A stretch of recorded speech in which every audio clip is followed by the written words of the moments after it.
You ever realize someone's talking to you and suddenly you have no idea what they just said?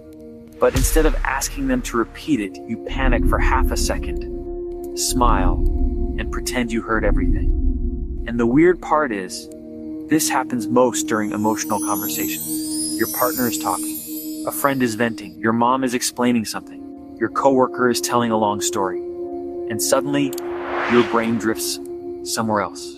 Not because you don't care, your mind just gets overloaded. And now you're trapped in the worst possible moment, trying to look interested, while secretly rebuilding the conversation from the last 3 words you remember. So you start nodding, saying, yeah, exactly. Laughing half a second too late, hoping your reaction still makes sense.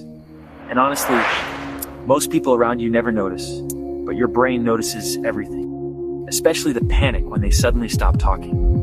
Because now there's a terrifying possibility they might ask you a question. And what your brain does next is surprisingly automatic. It starts scanning for clues, tone, facial expressions, the last sentence you heard clearly, the emotion in their voice. Because your brain isn't listening naturally anymore, it's trying to survive the conversation socially. And this is where it becomes mentally exhausting. The more pressure you feel to stay focused, the harder it becomes to actually focus. Because now you're monitoring yourself instead of listening. You start thinking, do I look distracted? Am I reacting correctly? Wait, what topic are we even on? And people who experience this a lot usually notice the same thing. It happens most with people they emotionally care about. Relationships, close friends, people they deeply want approval from.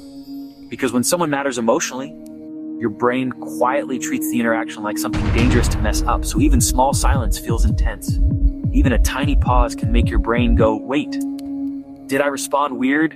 Did they notice I disappeared mentally? Do I seem uninterested? And suddenly, you're physically in the conversation, but mentally focused on managing yourself inside the conversation. That's why overthinkers often feel exhausted after normal social interaction. Not because they weren't paying attention, but because their brain was trying to listen, perform, analyze, and self-monitor at the same time. If this happens to you a lot, you're probably not a bad listener. Your brain just switches into self-awareness faster than most people notice.